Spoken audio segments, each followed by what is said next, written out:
Praise Lord. വേഗം വരുന്ന കർത്താവായ യേശുക്രിസ്തുവിന്റെ നാമത്തിൽ എല്ലാ വിശുദ്ധന്മാർക്കും സ്നേഹവന്ദനം. കർത്താവിന്റെ കൃപയാൽ ഈ ആഴ്ചയിലും വ്യാഴം വെള്ളി ദിവസങ്ങളിൽ നിങ്ങളോടുകൂടെ പങ്കിടുവാനായിട്ട് ഈ നിലയിൽ ദൈവത്തിന്റെ വചനം പങ്കുവയ്ക്കുവാനുള്ള അവസരം കർത്താവ് തന്നോർത്ത് കർത്താവിനെ സ്തുതിക്കുന്നു. ഇന്ന് വ്യാഴാഴ്ചത്തെ സന്ദേശം നിങ്ങൾക്ക് ചിലപ്പോൾ ലഭിക്കുന്നത് വെള്ളിയാഴ്ചയായിരിക്കും, വെള്ളിയാഴ്ചത്തെ ലഭിക്കുന്നത് ശനിയാഴ്ചയായിരിക്കും. എനിവേ, ഞാൻ നിങ്ങളൊരു കാര്യം ഓർപ്പിക്കട്ടെ. നമ്മുടെ ജീവിതത്തിൽ ഈ ചെറിയൊരു ആയുസ്സിൽ നിത്യതയ്ക്ക് വേണ്ടിയുള്ള ഒരുക്കം, വീണ്ടും ജനിച്ച എല്ലാ നിത്യതയുടെ കാഴ്ചപ്പാടുള്ളവരായിരിക്കണം. കാരണം നമ്മളെ കർത്താവ് തന്നോട് കൂടെ ഇരിക്കുവാൻ വേണ്ടിയിട്ടാണ് നമ്മളെ വിളിച്ചതെന്നുള്ള കാര്യം മറക്കരുത്. നമ്മളെല്ലാവരും കർത്താവിനോട് കൂടെ ആയിരിക്കണമെന്ന് അധികം ആഗ്രഹിക്കുന്നത്. അതല്ലേ നമ്മൾ യോഹന്നാൻ 14:3 വായിക്കുന്നത്, ഞാൻ ഇരിക്കുന്നിടത്ത് നിങ്ങളും ആയിരിക്കേണ്ടതിന് ഞാൻ വന്ന് നിങ്ങളെ ചേർത്തുകൊള്ളും എന്നുള്ളൊരു കാര്യം മനസ്സിലാക്കണം. നമ്മൾ ചിലപ്പോൾ കർത്താവിന്റെ വരവിന് മുൻപ് നമ്മൾ ലോകത്ത് മാറ്റപ്പെട്ടേക്കാം, മരണം വഴിയായി. പക്ഷെ ഞാനിപ്പോൾ വിചാരിക്കുന്നതെല്ലാം നമ്മുടെ ഈ തലമുറ കർത്താവിന്റെ വരവിൽ രൂപാന്തരം പ്രാപിച്ചെടുക്കപ്പെടാനുള്ള തലമുറയാണെന്ന് തന്നെയാണ്. വലിയ താമസമില്ലാതെ നമ്മൾ ഇന്ന് വന്നു വരാം. നമ്മൾ ആ ഒരു വിചാരത്തിനും ആഗ്രഹത്തിനും ഒരുങ്ങി കഴിയേണ്ടവരാണ്. അപ്പോൾ നമുക്ക് എല്ലാവർക്കും അറിയാം, എബ്രായർ 9:27 നമ്മൾ വായിക്കുന്നുണ്ട്, ഒരിക്കലും മരണവും പിന്നെ ന്യായവിധിയും സകല മനുഷ്യർക്കും ദൈവം നിയമിച്ചിരിക്കുന്നു. സകല മനുഷ്യർക്കും. അപ്പം ഈ മരണാനന്തരം പിന്നെ നടക്കുന്ന എന്താ അറിയോ? ന്യായവിധിയാണ്.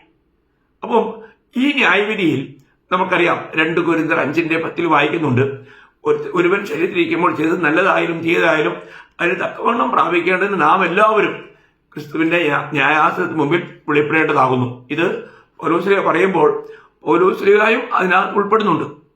അപ്പൊ അങ്ങനെയുള്ള എല്ലാ വിശുദ്ധന്മാരും ഒരിക്കൽ കർത്താവിന്റെ ന്യായാസനത്തിന് മുമ്പിൽ നിൽക്കണം. പ്രിയമുള്ളവരെ, നമ്മൾ ഈ ലോകത്തിൽ നേടിയതെല്ലാം അങ്ങോട്ട് കൊണ്ടുപോകുമോ? അല്ലേ? അനേകരും ക്രിസ്തുവിലായിട്ടും അവരുടെ ലക്ഷ്യം മുഴുവനും ലോകമാണ്, ഭൗതിക നന്മകൾ. എന്നാൽ നാം ക്രിസ്തുവിലായി കഴിഞ്ഞാൽ നമുക്ക് ആ നിത്യതയുടെ ദർശനം വളരെ അനിവാര്യമായ കാര്യമാണ്. നിത്യതയുടെ ദർശനത്തിൽ നമ്മൾ ഓടുന്നില്ല എങ്കിൽ നമ്മൾ വഞ്ചിക്കപ്പെടും. ഇന്ന് അനേകർക്കും നിത്യതയെക്കുറിച്ച് നല്ലൊരു കാഴ്ചപ്പാട് തന്നെയുള്ളവർ വളരെ കുറവാണ്. എന്നാൽ തിരുവചനത്തിലൂടെ നമ്മൾ ഈ സത്യങ്ങൾ മനസ്സിലാക്കണം. നമ്മൾ കർത്താവിനോടുകൂടെ ജീവിപ്പിക്കപ്പെട്ടവരാണ്. അങ്ങനെയാണെങ്കിൽ സ്വർഗത്തിൽ പിതാവായ ദൈവത്തിന്റെ വലത്തുഭാഗത്ത് ക്രിസ്തു ഇരിക്കുന്നിടമായ ഉയരത്തിലുള്ളത് അന്വേഷിക്കാനും അത് തന്നെ ചിന്തിക്കാനുമാണ് കൊളോസ്യർ 3:1-2 നമ്മൾ വായിക്കുന്നത്. അപ്പോൾ നമ്മൾ ചിന്തിക്കണം, നമ്മൾ യഥാർത്ഥമായി ഉയരത്തിലുള്ള കാര്യങ്ങളെക്കുറിച്ച് ചിന്തിക്കാറുണ്ടോ?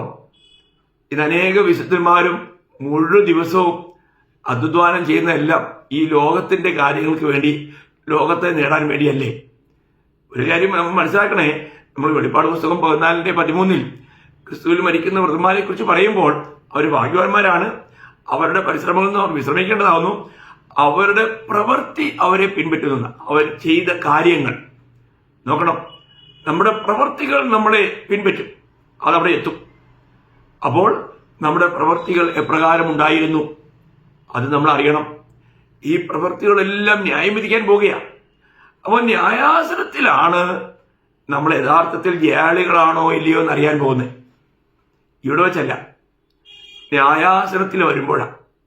അതുകൊണ്ടാണ് പൗലോസ്ലീഹ പറഞ്ഞ ഈ ഭാഗം ഞാൻ നിങ്ങളുടെ ശ്രദ്ധയിലേക്ക് പ്രത്യേകം കൊണ്ടുവരാൻ ആഗ്രഹിക്കുന്നു. 1 കൊരിന്ത്യർ 3 അതിൽ 10 മുതൽ 15 വരെയുള്ള വാക്യം ഞാൻ വായിക്കാം. 1 കൊരിന്ത്യർ 3 10 മുതൽ 15 വരെ. എനിക്ക് ലഭിച്ച ദൈവകൃപയ്ക്ക് ഒത്തവണ്ണം ഞാൻ ജ്ഞാനമുള്ള ഒരു പ്രധാന ശില്പിയായി അടിസ്ഥാനമിട്ടിരിക്കുന്നു. മറ്റൊരുത്തൻ മീതെ പണിയുന്നു. താൻ എങ്ങനെ പണിയുന്നു എന്ന് ഓരോരുത്തരും നോക്കളുടെ. അത് ശ്രദ്ധിക്കണേ, താൻ എങ്ങനെ പണിയുന്നു. അപ്പൊ നമ്മുടെ പണി എങ്ങനെയുള്ളതാണെന്ന് നമ്മൾ ശ്രദ്ധിക്കണം. വളരെ വിലപ്പെട്ടൊരു കാര്യമാണ്. എങ്ങനെയെങ്കിലും പണിയരുത്. ദൈവത്തിന്റെ ദൃഷ്ടിയിൽ വിലയുള്ള പണിയായിരിക്കണം. ഇല്ലെങ്കിൽ ദുഃഖിക്കേണ്ടി വരും. നാം എങ്ങനെ പണിയുന്നു എന്ന് നമുക്കറിയാം. ഞാൻ പലപ്പോഴും പറയാറുണ്ട്, പിന്നെ ഏഷ്യാഡില് ഷൈനി എബ്രഹാം ഓടി ആദ്യമെത്തി, അവൾ വളരെ സന്തോഷിച്ചു. പക്ഷേ പേര് വിളിച്ചപ്പോൾ അവളുടെ പേരില്ല, ഫസ്റ്റും ഇല്ല, സെക്കൻഡും ഇല്ല, തേർഡും ഇല്ല. എങ്ങനെയെങ്കിലുള്ള പണിയാകരുത് പ്രിയമുള്ളവരെ. നമ്മൾ അധ്വാനിച്ചു, കഠിനാധ്വാനം ചെയ്തു, അവസാനം ഒന്നും ലഭിച്ചില്ല എന്ന് വരുമ്പോൾ എത്ര വേദനാജനകമായിരിക്കും. അങ്ങനെ വരാതിരിക്കട്ടെ. അപ്പോൾ ഇവിടെ പൗലോസ് പറയാണ്, താൻ എങ്ങനെ പണിയുന്നു എന്ന് ഓരോരുത്തരും നോക്കിക്കൊള്ളട്ടെ. ഓരോരുത്തരും ആ കാര്യം ശ്രദ്ധിക്കണം.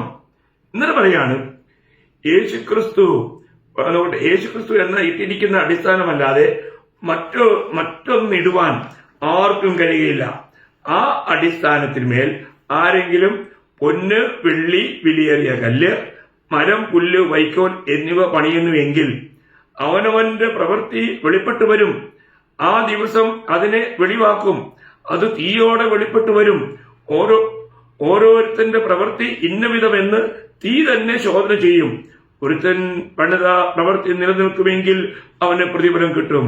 ഒരുത്തന്റെ പ്രവൃത്തി വെന്തുപോയെങ്കിൽ അവന് ഛേദം വരും. താനോ രക്ഷിക്കപ്പെടും, എന്നാൽ തീയിൽ കൂടി എന്ന പോലെ അത്രേ. എത്ര ഗൗരവമുള്ള കാര്യമാണെന്ന് ദൈവമക്കൾ മനസ്സിലാക്കണേ. നമ്മൾ ചിന്തിക്കണം. നമ്മുടെ ജീവിതത്തിൽ നമ്മൾ ചെയ്യുന്ന സകല പണികളും തീ കൊണ്ട് ശോധന ചെയ്യപ്പെടും. അപ്പോൾ ആ നാളിൽ നമുക്ക് ലഭിക്കാൻ പോകുന്നത് എന്തായിരിക്കും? നമ്മുടെ എല്ലാ പ്രവർത്തനങ്ങളും, നമ്മൾ ഓരോന്നും നമ്മൾ കർത്താവിന് വേണ്ടി ചെയ്യുന്നത്, ചെലവിടുന്നത്, പ്രവർത്തിക്കുന്നത്, പറയുന്നത്, ചിന്തിക്കുന്നത്, ഭാവിക്കുന്നത് എല്ലാം അങ്ങനെയല്ലേ? നമ്മുടെ വാക്കുകൾക്ക് പോലും മറ്റുള്ളവർക്ക് നമ്മൾ പ്രോത്സാഹനം കൊടുക്കാതെ ആത്മീയ ഉന്നതി വരുത്തുന്ന വാക്കുകളല്ലെങ്കിൽ നിങ്ങൾ പറഞ്ഞ നിസാര വാക്കിനും ന്യായവിധി ദിവസത്തിൽ കണക്ക് ബോധിപ്പിക്കേണ്ടി വരുമെന്ന് മത്തായി 12:36 വായിച്ചിട്ടില്ലേ നിങ്ങൾ? നമ്മുടെ വാക്കുകൾക്ക് നമുക്ക് ന്യായവിധി ദിവസം കണക്ക് കൊടുക്കണം.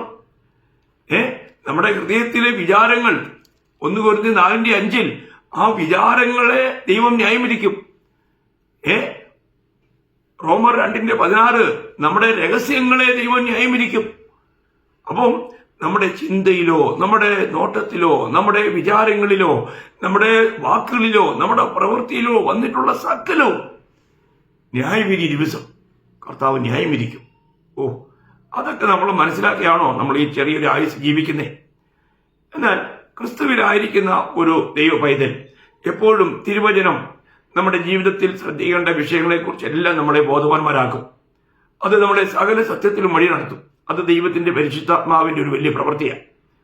അപ്പോൾ കർത്താവ് പറഞ്ഞപ്പോൾ തന്നെ കർത്താവ് പറഞ്ഞല്ലോ, മത്തായിയുടെ സുവിശേഷം അതിന്റെ 6-ാം അധ്യായം നമ്മൾ അത് തുടങ്ങുമ്പോൾ തന്നെ കർത്താവ് പറയുന്നത്, പിന്നെ മനുഷ്യർ കാണേണ്ടതിന് 6:1 മുതൽ 4 വരെയുള്ള വാക്യം, മനുഷ്യർ കാണേണ്ടതിന് നിങ്ങളുടെ നീതിയെ അവരുടെ മുമ്പിൽ ചെയ്യാതിരിപ്പാൻ സൂക്ഷിപ്പീൻ. അല്ല ഞാൻ സ്വർഗത്തിലുള്ള നിങ്ങളുടെ പിതാവിന്റെ പക്കൽ നിങ്ങൾക്ക് പ്രതിഫലമില്ല. ആകയാൽ വിശ കൊടുക്കുമ്പോൾ മനുഷ്യരാൽ മാനം ലഭിപ്പാൻ പള്ളികളിലും വീതികളിലും കപടഭക്തിക്കാർ ചെയ്യുന്നത് പോലെ നിന്റെ മുമ്പിൽ കാഹളം ഊതിക്കരുത്. അവർക്ക് പ്രതിഫലം കിട്ടിപ്പോയി എന്ന് ഞാൻ സത്യമായിട്ട് നിങ്ങളോട് പറയുന്നു. നീയോ വിശ കൊടുക്കുമ്പോൾ നിന്റെ വിഷ രഹസ്യത്തിലായിരിക്കേണ്ടതിന് വലങ്കൈ ചെയ്യുന്നത് എന്ത് എന്ന് ഇടങ്കൈ അറിയരുത്. രഹസ്യത്തിൽ കാണുന്ന നിന്റെ പിതാവ് നിനക്ക് പ്രതിഫലം തരും. പ്രതിഫലം, ദൈവത്തിൽ നിന്ന് നമുക്ക് പ്രതിഫലം ലഭിക്കുന്ന പ്രവർത്തികൾ നാം ചെയ്യണം. എന്നാൽ പലപ്പോഴും പലരും നമ്മൾ എന്തെങ്കിലും ഒരു നല്ല കാര്യം ചെയ്താൽ ആരെങ്കിലും ഒന്ന് സഹായിക്കുകയോ അങ്ങനെ എന്തെങ്കിലും ഒരു കാര്യം ചെയ്തിട്ടുണ്ടെങ്കിൽ 100 പേർ അറിയണമെന്നുള്ള ചിന്താഗതിക്കാരും അവരാൽ മാനം ലഭിക്കുവാൻ ആഗ്രഹിക്കുന്നവരുമാണ്. അങ്ങനെ ഒരു ചിന്താഗതിയാണ് നമ്മുടെ ഉള്ളിലുള്ളതെങ്കിൽ പ്രിയമുള്ളവരെ, അവർക്ക് ഇവിടെ പ്രതിഫലം കിട്ടിപ്പോയി, നിത്യത്തിൽ പ്രതിഫലമില്ല, അവരുടെ ആ പ്രവൃത്തിയെല്ലാം കത്തിപ്പോവും. നമ്മൾ മനസ്സിലാക്കണം. അതുപോലെ തന്നെ തുടർന്ന് നമ്മൾ വായിക്കുന്നത് എന്തുവാ? അതിന്റെ 5 മുതൽ 8 വരെയും നിങ്ങൾ പ്രാർത്ഥനയെ കുറിച്ചാണ്. നിങ്ങൾ പ്രാർത്ഥിക്കുമ്പോൾ കപടഭക്തിക്കാരെ പോലെ ആകരുത്. അവർ മനുഷ്യർക്ക് വിളങ്ങേണ്ടതിന് പള്ളികളിലും തെരുക്കോണുകളിലും നിന്നുകൊണ്ട് പ്രാർത്ഥിപ്പാൻ ഇഷ്ടപ്പെടുന്നു. അവർക്ക് പ്രതിഫലം കിട്ടിപ്പോയി എന്ന് ഞാൻ സത്യമായിട്ട് നിങ്ങളോട് പറയുന്നു. നീയോ പ്രാർത്ഥിക്കുമ്പോൾ അറയിൽ കടന്ന് വാതിലടച്ച് രഹസ്യത്തിലുള്ള നിന്റെ പിതാവിനോട് പ്രാർത്ഥിക്കുക. രഹസ്യത്തിൽ കാണുന്ന നിന്റെ പിതാവ് നിനക്ക് പ്രതിഫലം തരും. അപ്പോൾ അവിടെയും പറയുന്നത് നിങ്ങൾ ചെയ്യുന്ന കാര്യങ്ങൾ എങ്ങനെയായിരിക്കണം? രഹസ്യത്തിലായിരിക്കണം. മനുഷ്യരെ കാണിക്കാൻ വേണ്ടി ആരും പാടില്ല. നമുക്കറിയത്തില്ലേ, ഇന്ന് ചിലരൊക്കെ പ്രാർത്ഥനയ്ക്കൊക്കെ നിൽക്കുമ്പോൾ അവിടെ പ്രാർത്ഥന ഒരു വലിയ പ്രസംഗമായിട്ടൊക്കെ നീണ്ടു പോവുക. പിന്നെ പ്രാർത്ഥനയിൽ കുറച്ച് വൈബ്രേഷനൊക്കെ ഇടുകയാണെങ്കിൽ അവിടെ നിൽക്കുന്ന പ്രാർത്ഥന കേൾക്കുന്നവരൊക്കെ ഒന്ന് കരയും. മറ്റുള്ളവരെ ഒന്ന് കരയിക്കുവാൻ, അവരുടെ മനസ്സലിയുവാൻ തന്നെ ഒരു പ്രാർത്ഥനാ വീരനായി കാണിക്കുവാൻ, മറ്റുള്ളവരിൽ നിന്നും പ്രശംസ പറ്റുവാൻ, ഇങ്ങനെയൊക്കെയുള്ള പ്രാർത്ഥന, മറ്റുള്ളവരുടെ മുമ്പിൽ താനൊരു വലിയ പ്രാർത്ഥനാ മനുഷ്യനാണെന്ന് കാണിക്കാനോ അല്ലെങ്കിൽ മറ്റുള്ളവരിൽ നിന്നും പ്രശംസ പ്രാപിക്കുവാനോ ഉള്ള പ്രാർത്ഥന, പ്രിയമുള്ളവരെ, അവർക്കും ഈ ലോകത്തിൽ വെച്ച് തന്നെ പ്രതിഫലം കിട്ടിപ്പോയി. നിത്യതയിൽ അവർക്ക് പ്രതിഫലമില്ല. അതേപോലെ തന്നെ ഉപവാസത്തെക്കുറിച്ചും അതിന്റെ 16 മുതൽ നമ്മൾ വായിക്കുന്നുണ്ട്. ഉപവസിക്കുമ്പോൾ നിങ്ങൾ കപടഭക്തിക്കാരെ പോലെ വാടിയ മുഖം കാണിക്കരുത്. അവർ ഉപവസിക്കുന്നത് മനുഷ്യർക്ക് വിളങ്ങേണ്ടതിന് മുഖം വിരൂപമാക്കുന്നു. അവർക്ക് പ്രതിഫലം കിട്ടിപ്പോയി എന്ന് ഞാൻ സത്യമായിട്ട് നിങ്ങളോട് പറയുന്നു. നീയോ ഉപവസിക്കുമ്പോൾ നിന്റെ ഉപവാസം മനുഷ്യർക്കല്ല, രഹസ്യത്തിലുള്ള നിന്റെ പിതാവിന് വിളങ്ങേണ്ടതിന് തലയിൽ എണ്ണ തേച്ച് മുഖം കഴുകുക. രഹസ്യത്തിൽ കാണുന്ന നിന്റെ പിതാവ് നിനക്ക് പ്രതിഫലം നൽകും. കേട്ടോ, ഇതൊക്കെ പ്രതിഫലമുള്ള കാര്യങ്ങളാണ്. അല്ല, ഇന്ന് അനേകർക്കും കർത്താവിന്റെ മഹത്വത്തിന് വേണ്ടി ചെയ്യാനുള്ള അങ്ങനെ ഒരു ഉത്സാഹം പോലും ഇല്ല. പലരും പഠിപ്പിക്കുന്നതൊന്നും കൊടുക്കണ്ട. അത് ശരിയല്ല, കർത്താവിന് നീ കൊടുത്തിട്ടൊന്നുമല്ല കർത്താവ് ജീവിക്കുന്നത്. അങ്ങനെയാണോ? എന്നാൽ കർത്താവിന്റെ വേലയ്ക്ക് വേണ്ടി, കർത്താവിന്റെ രാജ്യത്തിന്റെ ഉന്നതിക്ക് വേണ്ടിയിട്ട് നാം ചെലവിടണം. പ്രിയമുള്ളവരെ, മക്കദോന്യ സഭയെക്കുറിച്ചൊക്കെ 2 കൊരിന്ത്യർ 8-ാം അധ്യായത്തിൽ വായിക്കുന്നത് നിങ്ങളൊന്ന് വായിച്ച് ശ്രദ്ധിക്കണം. അവരുടെ കഷ്ടതയുടെ ആരോഗ്യത്തിൽ, ദാരിദ്ര്യത്തിലും കർത്താവിന് വേണ്ടി കൊടുക്കുന്നതിൽ അവർ മുമ്പന്മാരായിരുന്നു. പ്രിയമുള്ളവരെ, കർത്താവിന്റെ വേലയോടുള്ള ബന്ധത്തില, കർത്താവിനെ സ്നേഹിക്കുന്നവർക്ക് അത് പറ്റും. ഈ ഒരു കാഴ്ചപ്പാടൊന്നും പലർക്കും ഇല്ല. അപ്പം ഇതൊന്നും പഴയ നിയമത്തിലെ പോലെ ദശാംശ സംബന്ധമായ കാര്യങ്ങളല്ല. അതിനേക്കാളൊക്കെ പഴയ നിയമത്തിൽ അവർ അങ്ങനെ കൊടുത്തിരുന്നെങ്കിൽ പുതിയ നിയമത്തിൽ അതിനേക്കാളൊക്കെ എത്രയധികം കൊടുക്കാൻ കടപ്പെട്ടവരാ. ചിലരൊക്കെ അതും പിടിച്ചുകൊണ്ടിരിക്കുക. ദൈവമക്കളെ, നമ്മുടെ ജീവിതത്തിൽ നമ്മൾ കർത്താവിന്റെ വകയായി തീർന്നിട്ടുണ്ടെങ്കിൽ നാം എങ്ങനെ കർത്താവിനെ സേവിക്കാൻ കടപ്പെട്ടവരാ? ഇന്ന് ദൈവത്തിന്റെ ആലയമായി നമ്മുടെ ശരീരം തീർന്നപ്പോൾ നമ്മുടെ ഈ ശരീരം കൊണ്ട് കർത്താവിനെ മഹത്വപ്പെടുത്താനല്ലേ 1 കൊരിന്ത്യർ 6:19-20 പറയുന്നേ. നമ്മൾ ഈ ശരീരത്തിലായിരിക്കുമ്പോൾ ഓരോ കാര്യങ്ങളിലൂടെയും നമ്മുടെ കർത്താവ് മഹത്വം എടുക്കുന്നുണ്ടോ എന്ന് നമ്മൾ പരിശോധിക്കണം. നമ്മുടെ ജീവിതത്തിൽ അത് ശ്രദ്ധിക്കണം. നമ്മുടെ ഓരോ കാര്യങ്ങൾക്കും നമുക്ക് ന്യായവിധി ദിവസത്തിൽ കണക്ക് കൊടുക്കണം. ഈ കാര്യത്തെക്കുറിച്ച് നമ്മൾ വളരെ ബോധവാന്മാരായിരിക്കണം. ഇന്ന് അജ്ഞരെ പോലെ ചിലരൊക്കെ പ്രവർത്തിക്കാറുണ്ട്. അങ്ങനെയുള്ള അജ്ഞതയിൽ നമ്മൾ വീണു പോകാനിടയാകരുതേ ദൈവമക്കളെ. അപ്പൊ ഇവിടെ പ്രത്യേകിച്ച് നമ്മൾ ശ്രദ്ധിക്കുക, നമ്മുടെ എല്ലാ പ്രവൃത്തികളും മരണാനന്തരം നമ്മളോട് കൂടെ വരും. നമ്മൾ വെളിപ്പാട് പുസ്തകം 14:13 വായിക്കുന്നുണ്ട്. എഴുതുക, ഇപ്പോൾ ക്രിസ്തുവിൽ മരിക്കുന്ന വൃദ്ധന്മാർ ഭാഗ്യവാന്മാർ, അവർ തങ്ങളുടെ പരിശ്രമങ്ങളിൽ നിന്നും വിശ്രമിക്കേണ്ടതാവുന്നു. അവരുടെ പ്രവൃത്തികൾ അവരെ പിൻപറ്റുന്നു. അവരുടെ പ്രവൃത്തികൾ അവരെ പിൻപറ്റുന്നു. നമ്മുടെ പ്രവൃത്തികളെല്ലാം വരും. അപ്പോൾ ഇവിടെ വായിക്കുന്നത് എന്താണ്? അന്ന് നമ്മുടെ പ്രവൃത്തികളെല്ലാം തീ കൊണ്ട് ശോധന ചെയ്യും. കർത്താവിന്റെ ന്യായാസനത്തിലേക്ക് നമ്മൾ നിൽക്കുമ്പോൾ നമ്മുടെ സകല പ്രവൃത്തികളും അവിടെ വെളിപ്പെടും. പ്രിയമുള്ളവരെ, എല്ലാ പ്രവൃത്തികളും, നമ്മൾ തിരുവചനത്തിലൊരു കാര്യം പറഞ്ഞിട്ടുണ്ടെങ്കിൽ അത് അങ്ങനെ തന്നെയാണ്, അതിന് യാതൊരു മാറ്റവും ഇല്ല. അങ്ങനെയാണെങ്കിൽ ഇവിടെ വായിക്കുന്നത് 6 നിലയിലുള്ള വസ്തുക്കളെ കൊണ്ട് ഓരോ വിശുദ്ധന്മാരും പണിയുന്നതായിട്ടാണ് കാണുന്നത്. നോക്കണേ, രക്ഷിക്കപ്പെട്ട വിശുദ്ധന്മാർ ഇവിടെ പണിയുന്നത് എങ്ങനെയാ? 6 നിലയിലുള്ള വസ്തുക്കളെ കൊണ്ടാണ്. 1 സ്വർണം, 2 വെള്ളി, 3 വിലയേറിയ കല്ല്. ഈ 3 വസ്തുക്കളെ നമുക്കറിയാം, ഇത് മണ്ണിൽ മറഞ്ഞിരിക്കുന്നവയാണ്, മണ്ണിൽ മറഞ്ഞു കിടക്കുന്നവയാണ്. അങ്ങനെയാണെങ്കിൽ നമ്മളോട് ഇതെന്താ പറയുന്നേ? ഇതിന്റെ ഒരു ആത്മീയ അർത്ഥം, നമ്മൾ ചെയ്യുന്നതെല്ലാം വളരെ രഹസ്യത്തിലായിരിക്കണം, അത് കർത്താവിന്റെ മഹത്വത്തിന് വേണ്ടി മാത്രമായിരിക്കണം എന്നുള്ളതാണ്. എന്നാൽ ഇതിന്, ഈ വസ്തുക്കൾക്ക് മറ്റൊരർത്ഥം കൂടിയുണ്ട്, ആത്മീയാർത്ഥം. സ്വർണം എപ്പോഴും ദൈവത്തിന്റെ ദിവ്യ സ്വഭാവത്തെ കാണിക്കുന്നതാണ്. വെള്ളി എന്നുള്ളത് വീണ്ടെടുപ്പിനെ കാണിക്കുന്നതാണ്. വിലയേറിയ കല്ല് വീണ്ടും ജനനത്തെ കാണിക്കുന്നതാണ്. അപ്പോൾ വീണ്ടും ജനിച്ച, വീണ്ടെടുക്കപ്പെട്ട ഒരു ദൈവവൈതൽ ഈശ്വരീയ സ്വഭാവത്തിൽ കർത്താവിന്റെ മഹത്വത്തിന് വേണ്ടി ചെയ്യുന്ന കാര്യങ്ങളെല്ലാം തീയിലൂടെ കടന്നു പോകുമ്പോൾ നിലനിൽക്കുമെന്നാ കാണാൻ കഴിയുന്നേ. ഞാൻ പറയുന്നത് നിങ്ങൾക്ക് മനസ്സിലാകുന്നുണ്ടോ? ഇവിടെ പറഞ്ഞിരിക്കുന്ന ഈ ഓരോ വസ്തുക്കളും നമ്മുടെ ആത്മീയത്തോടുള്ള ബന്ധത്തിൽ വളരെ ആഴമായ അർത്ഥമുള്ളവയാണ്. സ്വർണം എന്തിനെ കാണിക്കുന്നു? ദിവ്യ സ്വഭാവം. നമ്മൾ 2 പത്രോസ് 1:4 വായിക്കുന്നുണ്ടല്ലോ, നമ്മൾ ദിവ്യ സ്വഭാവത്തിന് പങ്കാളികളാണ്. അപ്പോൾ ദൈവത്തിന്റെ സ്വഭാവമുള്ളവരായി നമ്മൾ മാറിക്കൊണ്ട് കർത്താവ് ഈ ലോകത്ത് ജീവിച്ചതുപോലെ നമ്മൾ ആയിരിക്കണം. അങ്ങനെ നാം ആകുന്നു എന്നാണ് 1 യോഹന്നാൻ 4:17 ഈ പാട്ട് അവസാനം വായിക്കുന്നത്. കർത്താവ് ഈ ലോകത്തിലായിരുന്ന പോലെ നാം ഈ ലോകത്തിലായിരിക്കുന്നു. ഈ ഒരു സത്യമാണ് നമ്മുടെ ഓരോ പ്രവൃത്തികളെയും കർത്താവിൽ ജീവിക്കുന്നു എന്ന് വെളിപ്പെടുത്തി ജീവിക്കണം. ഞാനല്ല, നമുക്കറിയാമല്ലോ ഗലാത്യർ 2:20 പൗലോസ് പറയുന്ന സാക്ഷി എത്ര വിലപ്പെട്ടതാ. ഞാൻ ക്രിസ്തുവിനോട് കൂടെ ക്രൂശിക്കപ്പെട്ടിരിക്കുന്നു, ഞാനല്ല ക്രിസ്തു അത്രേ എന്നിൽ ജീവിക്കുന്നു. ഇപ്പോൾ ഞാൻ ജഡത്തിൽ ജീവിക്കുന്നത് എനിക്ക് വേണ്ടി തന്നെത്താൻ ഏൽപ്പിച്ചു തന്ന ക്രിസ്തു യേശുവിലുള്ള വിശ്വാസത്താൽ അത്രേ. അപ്പോൾ രക്ഷിക്കപ്പെട്ട ഒരു ദൈവ പൈതലിന് ഈ കാര്യത്തിൽ നല്ല ബോധമാണ്. എന്താ ബോധം? എന്നെ സ്നേഹിച്ച് എന്റെ കർത്താവ് എനിക്ക് വേണ്ടി തന്നെത്താൻ ഏൽപ്പിച്ചു തന്നു. നോക്കണേ ദൈവമക്കളെ, നമ്മളോടുള്ള സ്നേഹ നിമിത്തമല്ലേ കർത്താവ് നമുക്ക് വേണ്ടി ഏൽപ്പിച്ചു തന്നത്. അങ്ങനെയാണെങ്കിൽ നമ്മളും കർത്താവിന് വേണ്ടി ഏൽപ്പിച്ചു കൊടുക്കുവാൻ നിർബന്ധിക്കപ്പെട്ടവരല്ലേ? നിർബന്ധിക്കപ്പെടേണ്ടതല്ലേ? നിർബന്ധിക്കപ്പെടണം നിശ്ചയമായിട്ടും ഈ അനുഭവമുള്ള ഒരു വ്യക്തിക്ക്. അത് അങ്ങനെ അല്ലെങ്കിൽ നമ്മൾ ഇതുവരെ ക്രിസ്തീയ ജീവിതത്തിൽ യഥാർത്ഥത്തിൽ ഒരു യഥാർത്ഥ ക്രിസ്ത്യാനിയായി ജീവിക്കുന്നില്ല എന്നുള്ളതാണ്. അതല്ലേ നമ്മള് 2 കൊരിന്ത്യർ 5:14-15 നിങ്ങൾക്ക് നല്ലോണം അറിയാമല്ലോ. ക്രിസ്തുവിന്റെ സ്നേഹം ഞങ്ങളെ നിർബന്ധിക്കുന്നു. ഒരുവൻ എല്ലാവർക്കും വേണ്ടി മരിച്ചിരിക്കുക എല്ലാവരും മരിച്ചുവെന്നും ഇനി ജീവിക്കുന്നവർ തങ്ങൾക്കായിട്ടല്ല തങ്ങൾക്ക് വേണ്ടി മരിച്ചുയർത്തവനായിട്ട് തന്നെ ജീവിക്കേണ്ടതിന് നമ്മൾ മനസ്സിലാക്കണം. ആർക്കു വേണ്ടിയാണ് ഒരു രക്ഷിക്കപ്പെട്ട പൈതൽ ജീവിക്കേണ്ടത്? നമുക്ക് വേണ്ടിയല്ല പ്രിയമുള്ളവരെ. നാം ഇനി നമുക്കുള്ളവരല്ല, നാം ക്രിസ്തുവിന്റെ വകയായി തീർന്നിരിക്കുന്നു. കർത്താവ് നമ്മളെ വിലയ്ക്ക് വാങ്ങി. അപ്പോൾ പിന്നെ നമ്മുടെ ജീവിതം എങ്ങനെയായിരിക്കണം? നമ്മുടെ ജീവിതം ക്രിസ്തുവിന് വേണ്ടിയുള്ള ജീവിതമാണ്. ക്രിസ്തു നമുക്ക് വേണ്ടി ജീവിച്ചു, അവിടെ നമുക്ക് വേണ്ടി മരിച്ചു.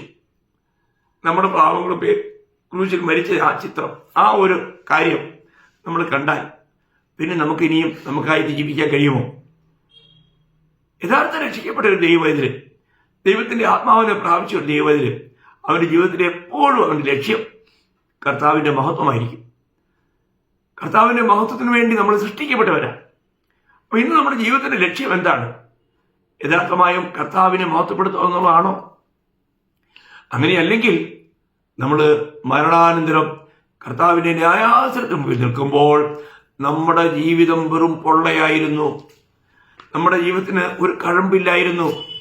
നമ്മുടെ ജീവിതം വെറും എന്താണ്, ഒരു മറ്റുള്ളവരെ കാണിക്കാൻ വേണ്ടിയുള്ള ഒരു അഭിനയമായിരുന്നു. അത് വെളിപ്പെടും, നമ്മൾ മനസ്സിലാക്കണം. അപ്പൊ ഇവിടെ നമുക്ക് പ്രതിഫലം ലഭിക്കത്തക്ക നിലയിലുള്ള ഒരു ആത്മീയ ജീവിതം ഇന്ന് നമ്മൾ നയിക്കുന്നുണ്ടോ എന്നൊരു സ്വയശോധന നമ്മൾ ചെയ്യുന്നത് നന്നായിരിക്കും. നമ്മൾ എന്തിനു വേണ്ടിയാണ് ഒരു കാര്യം പറയുന്നത്? നമ്മൾ സുവിശേഷം അറിയിക്കുന്നത് എന്തിനു വേണ്ടിയാണ്? മറ്റുള്ളവരുടെ ആത്മീയ ഉന്നതിയാണോ നമ്മുടെ ലക്ഷ്യം? അല്ല, നമ്മൾ എന്തെങ്കിലും ഒരു കാര്യം ചെയ്യുന്നെങ്കിൽ നമ്മൾ ചെയ്യുന്ന ഓരോ കാര്യങ്ങളും ദൈവമക്കളെ, നമ്മൾ ചെയ്യുന്ന നമ്മുടെ പ്രവർത്തികൾ അത് മനുഷ്യർ കാണാൻ വേണ്ടി ആകാൻ പാടില്ല, മനുഷ്യരുടെ പ്രശംസ ലഭിക്കാൻ വേണ്ടി ആകാൻ പാടില്ല. അങ്ങനെയാണെങ്കിൽ നമുക്ക് ഇവിടെ പ്രതിഫലം ലഭിച്ചതല്ലേ കർത്താവ് പറഞ്ഞത്? നമ്മൾ പ്രാർത്ഥിക്കുന്നത് മറ്റുള്ളവർ നമ്മളൊരു പ്രാർത്ഥനാ മനുഷ്യനാണെന്ന് അറിയാൻ വേണ്ടിയിട്ടോ കാണിക്കാൻ വേണ്ടിയോ ആകാൻ പാടില്ല. നമ്മുടെ പ്രാർത്ഥന എപ്പോഴും സ്വർഗീയ പിതാവിനെ മഹത്വപ്പെടുത്തുന്നതായിരിക്കണം. അങ്ങനെയെങ്കിൽ നമുക്ക് നിത്യതയിൽ പ്രതിഫലമുണ്ട്. അതുപോലെ നമ്മൾ ഉപവസിക്കുന്നത് മറ്റുള്ളവരുടെ മുമ്പിൽ ഞാൻ വലിയ ഉപവാസക്കാരനാണ് എന്ന് കാണിക്കാൻ വേണ്ടിയാണെങ്കിൽ പ്രിയമുള്ളവരെ, ആൾക്കാരെ ചിലപ്പോൾ നമ്മളെ ഒരുപാട് അങ്ങ് താരിഫ് ചെയ്ത് വന്നേക്കാം, നമ്മളെ ഒരുപാട് പ്രശംസ വന്നേക്കാം. പക്ഷെ നിത്യതയിൽ നമുക്ക് ഒരു പ്രതിഫലവും ഇല്ലാത്തവരായി മാറും. കാരണം അതിൻ്റെയൊക്കെ പ്രതിഫലം ആൾക്കാരിൽ നിന്ന് നമുക്ക് ലഭിച്ചു കഴിഞ്ഞു. ബഹുമാനവും ആദരവും അവരുടെ വലിയ പ്രശംസയൊക്കെ നമുക്ക് ലഭിക്കുന്നത് എത്ര ഭയങ്കര അല്ലേ! കർത്താവിന്റെ അളവുകോൽ നമ്മൾ മനസ്സിലാക്കണം പ്രിയമുള്ളവരെ. ആ വിധവ 2 കാശിട്ടു. വലിയ വലിയ ധനവാന്മാരൊക്കെ വലിയ എമൗണ്ട് ഇട്ടു. നിങ്ങൾക്ക് ഓർമ്മയില്ലേ? നമ്മൾ ലൂക്കോസ് 21-ാം അധ്യായത്തിന്റെ 1 മുതൽ 4 വരെ വായിക്കുമ്പോൾ ഞാൻ അതെല്ലാം എടുത്ത് വായിക്കാത്തത് സമയം എടുക്കാൻ വേണ്ടിയിട്ടാണ്, സമയം നഷ്ടപ്പെടാതിരിക്കാൻ വേണ്ടിയിട്ടാണ്. നമ്മളൊരു കാര്യം ശ്രദ്ധിക്കണം. അവിടെ ലക്ഷക്കണക്കിന് പണമിട്ടവരെ കുറിച്ച് കർത്താവ് പറയാണ്, അവരെല്ലാവരിലും അധികം ആ വിധവ ഇട്ടു. കാരണം അവളുടെ ഉപജീവനം കൂടെ അവൾ അർപ്പിച്ചു. നോക്കണേ, എത്ര വിലപ്പെട്ട കാര്യമാണ് പ്രിയമുള്ളവരെ. നമ്മൾ ഓരോ കാര്യം ചെയ്യുമ്പോൾ നമ്മൾ ഏത് അവസ്ഥയിലായിക്കൊണ്ട് നമ്മൾ കർത്താവിന് വേണ്ടി ചെയ്യുന്നു എന്ന് സ്വർഗം തൂക്കും. നമ്മുടെ പ്രവൃത്തികളെ ദൈവം തൂക്കി നോക്കുന്നു, നമ്മുടെ വിചാരങ്ങളെ ദൈവം തൂക്കുന്നു, നമ്മുടെ നടപ്പിനെ ദൈവം തൂക്കുന്നു. അപ്പോൾ ദൈവത്തിന്റെ ത്രാസിൽ നമ്മുടെ കാര്യങ്ങൾ എപ്രകാരമുണ്ട് എന്ന് ഇപ്പോൾ തന്നെ മനസ്സിലാക്കുക. ഇന്ന് ആ കാര്യങ്ങൾ ശരിക്കും മനസ്സിലാക്കിയിട്ട് നമ്മൾ ജീവിക്കുക.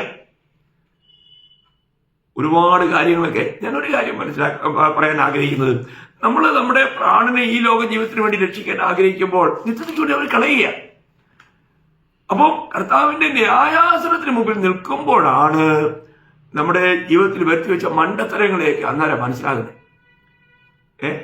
എത്ര ഭയങ്കരമായിരിക്കും, എത്ര ദുഃഖകരമായിരിക്കും.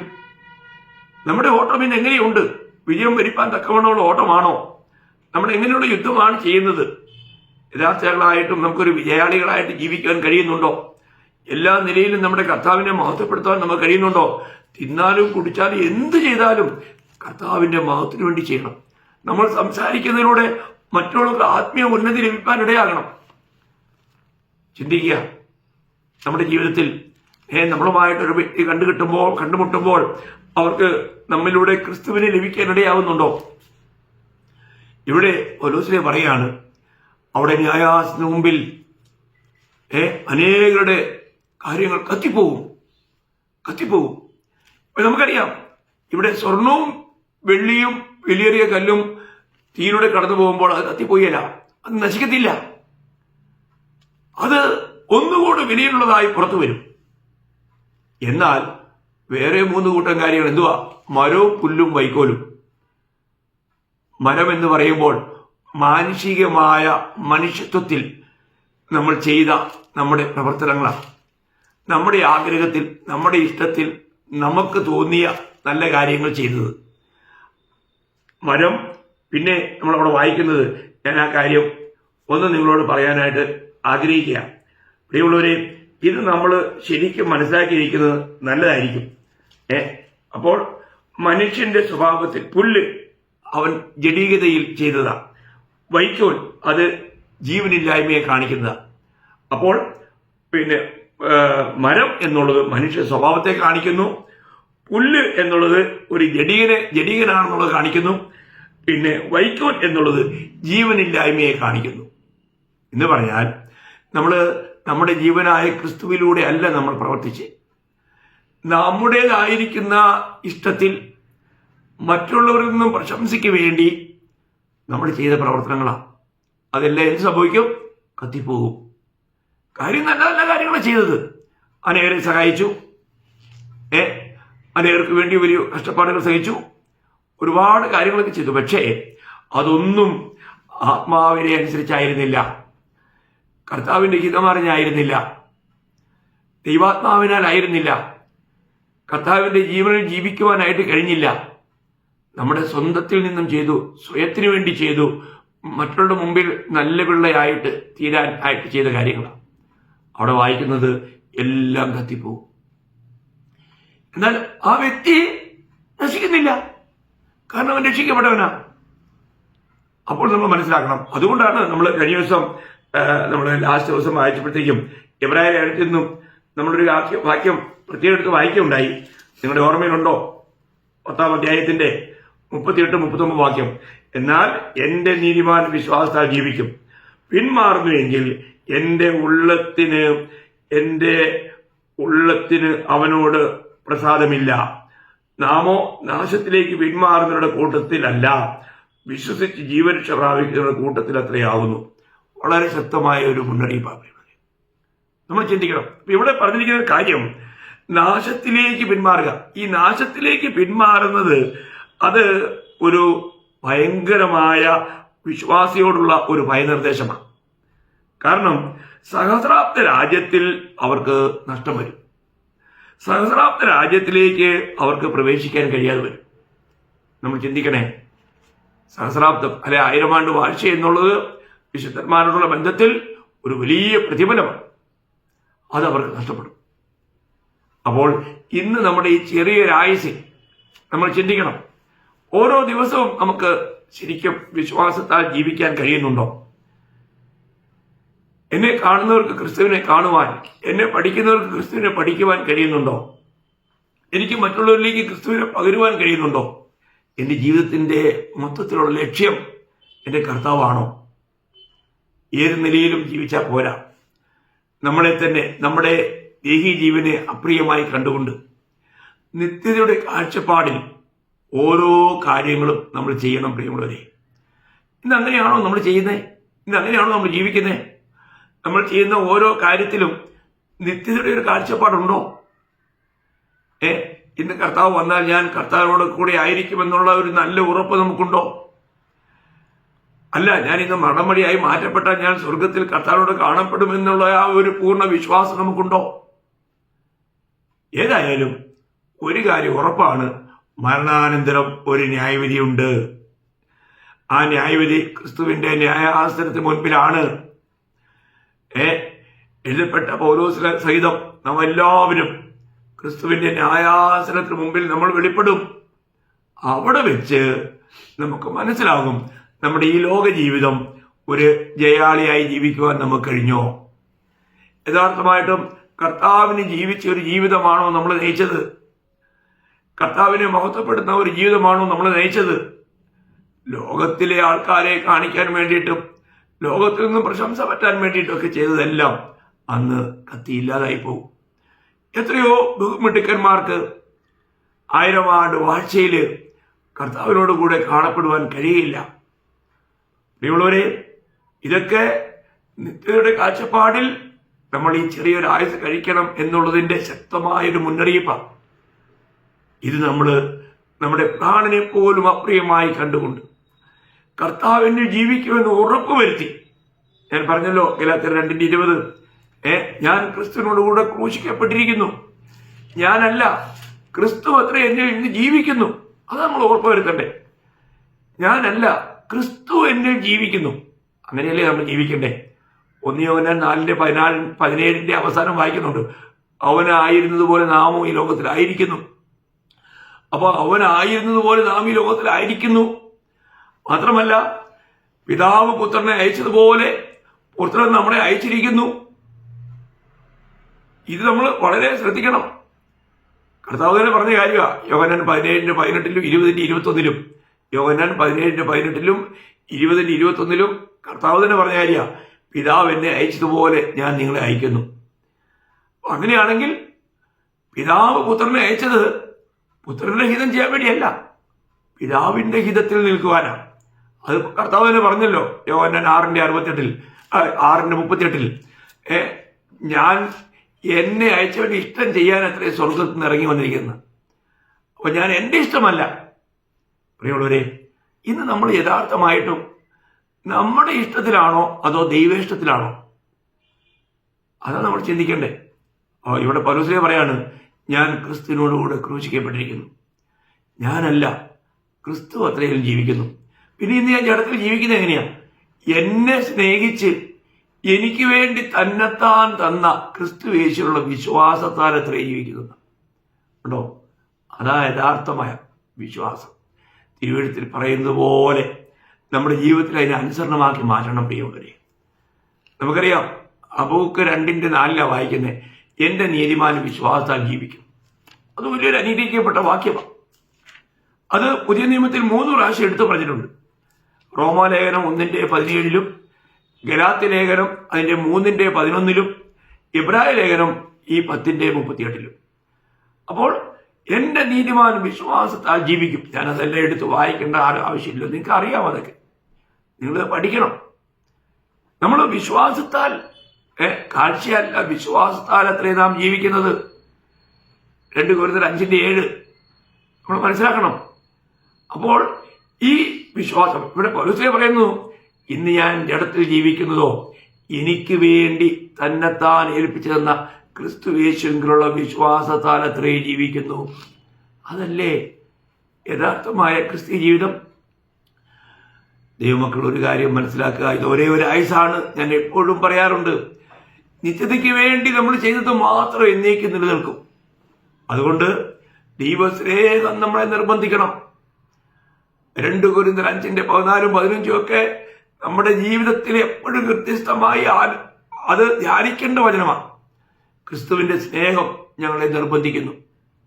ഒരുവൻ എല്ലാവർക്കും വേണ്ടി മരിച്ചിരിക്കെ നാം എല്ലാവരും മരിച്ചുവെന്നും ഇനി ജീവിക്കുന്നവർ തങ്ങൾക്കായിട്ടല്ല, തങ്ങൾക്ക് വേണ്ടി മരിച്ച ക്രിസ്തുവിന് വേണ്ടി തന്നെ ജീവിക്കേണ്ടതിന്. നോക്കണം, ആ കർത്താവിന് വേണ്ടി തന്നെ ജീവിക്കേണ്ടതിന്. നമ്മൾക്ക് ആ കർത്താവിന് വേണ്ടി തന്നെയാണോ ജീവിക്കുന്നത്? അതാണ് നമ്മൾ ഈ ചെറിയൊരായുസിൽ പഠിക്കേണ്ട ഒരു അധ്യായം. അത് കർത്താവിൽ നിന്ന് നമ്മൾ പഠിക്കേണ്ടതും അത് നമ്മുടെ ജീവിതത്തിൽ പ്രായോഗികമാക്കേണ്ടതുമായിരിക്കുന്ന ഒരു കാര്യമാണ്. അങ്ങനെയാണ് വിശ്വാസ ജീവിതം, വിശ്വാസത്തിന്റെ അനുസരണം. ഇന്ന് അനേകരും വിശ്വാസികളെന്ന് പറയുന്നെങ്കിലും അതിനൊരു അനുസരണമില്ല. അപ്പോൾ നമ്മുടെ ജീവിതത്തിൽ നമ്മൾ പരിശോധിക്കണം. ന്യായാസനത്തിന് മുമ്പിൽ ഒരു ദിവസം എല്ലാ വിശുദ്ധന്മാരും, രക്ഷിക്കപ്പെട്ടവരെല്ലാവരും നിൽക്കേണ്ടി വരും. അന്ന് കർത്താവിന്റെ മഹത്വത്തിനു വേണ്ടി നമ്മൾ വളരെ ആത്മാവിന്റെ പ്രേരണയാൽ, ദൈവസ്നേഹത്താൽ നിർബന്ധിതരായി നമ്മൾ ചെയ്യുന്ന ഒരു കാര്യവും നമ്മൾ ഓർത്തിരിക്കത്തില്ല. അതൊക്കെ അന്നേരം നമ്മൾ മറക്കും. കാരണം അത് കർത്താവല്ലേ ചെയ്തത് നമ്മിലൂടെ. അതിനൊന്നും നമുക്ക് ഒരു കണക്കുമില്ല എന്ന് പലരും കണക്ക് വയ്ക്കും. കാരണം അവർ ചെയ്തതൊക്കെ ജഡത്തില്ല. അവർക്കെല്ലാം നല്ല ഓർമ്മയാണ്. ഒന്നിനും പ്രതിഫലം ഉണ്ടായില്ല കേട്ടോ. നിത്യതയിൽ നമുക്കൊന്നിനും പ്രതിഫലം ഉണ്ടായില്ല. അതുകൊണ്ട് ഇവിടെ പൗലോസ് പറയാണ്, നമ്മെല്ലാവരും ക്രിസ്തുവിന്റെ ന്യായാസനത്തിന് മുമ്പിൽ വെളിപ്പെടുമ്പോൾ നമ്മുടെ എല്ലാ പ്രവൃത്തികളെയും തീ കൊണ്ട് ശോധന ചെയ്യും. നിലനിൽക്കുന്നതിന് മാത്രം പ്രതിഫലം. നിലനിൽക്കുന്ന കാര്യങ്ങൾ നമ്മൾ ഈശ്വരീയ സ്വഭാവത്തിൽ, ദൈവത്തിന്റെ ആത്മാവിന്റെ പ്രേരണയിൽ, കർത്താവിന്റെ മഹത്വത്തിന് വേണ്ടി ചെയ്ത കാര്യങ്ങൾ മാത്രം നിലനിൽക്കും. ബാക്കിയുള്ളതെല്ലാം മാനുഷികമായിരുന്നു, ജഡീകമായിരുന്നു, ജീവനില്ലാത്തതായിരുന്നു. എല്ലാം കത്തിപ്പോകും. അവൻ രക്ഷപ്പെടും. അപ്പൊ അങ്ങനെയുള്ളവരാണ് ഈ 1000 ആണ്ട് വാഴ്ച നഷ്ടപ്പെടുത്തുന്നത്. അവർ നിശ്ചയമായി സ്വർഗത്തിലെത്തും, പക്ഷെ അവർക്ക് 1000 ആണ്ട് വാഴ്ചയില്ല. അതെന്തൊരു ദുഃഖകരമായ അനുഭവമാണെന്നറിയാമോ? അതുകൊണ്ട് അങ്ങനെയുള്ള ഒരു നഷ്ടം ദൈവമക്കൾക്ക് ഉണ്ടാകരുത്. നമ്മുടെ പ്രാണനെ പോലും അപ്രിയമായി കണ്ടുകൊണ്ട് കർത്താവിനെ ഏൽപ്പിച്ചു കൊടുത്തുകൊണ്ട് നിത്യതയിൽ കർത്താവിനോടുകൂടെ നിത്യസന്തോഷത്തിൽ ആ 1000 ആണ്ട് വാഴ്ചയിലും കർത്താവിനോടുകൂടെ വാഴുന്നവരായി, ദൈവത്തിൽ നിന്നും അധികാരങ്ങൾ പ്രാപിച്ചവരായി, ജയാളികളായി കർത്താവിനെ മഹത്വപ്പെടുത്തുവാൻ ഈ വചനം കേട്ട എല്ലാവർക്കും കർത്താവ് സഹായിക്കട്ടെ. ജയാളികളായി തീരുവാൻ കർത്താവിന്റെ കൃപ നിങ്ങൾക്ക് വ്യാപരിക്കട്ടെ. കർത്താവിന്റെ നാമം മഹത്വപ്പെടട്ടെ. ആമേൻ.